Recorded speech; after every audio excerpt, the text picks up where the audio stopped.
బతుకు ఆడు ఆటలో మరణమంటే ఏమిటి?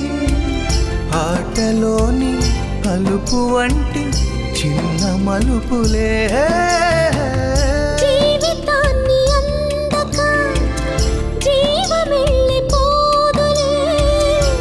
ఆరిపోని అణిగిపోని చిరంజీవిలే.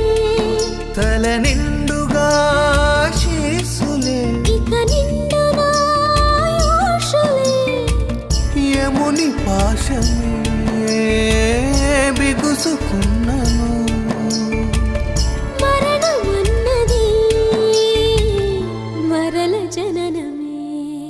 నిండు నూరేళ్ల సావాసం స్వర్గమయ్యింది వనవాసం. దండగుచ్చాను నా ప్రాణం, వెండి వెన్నెల్ల కళ్యాణం.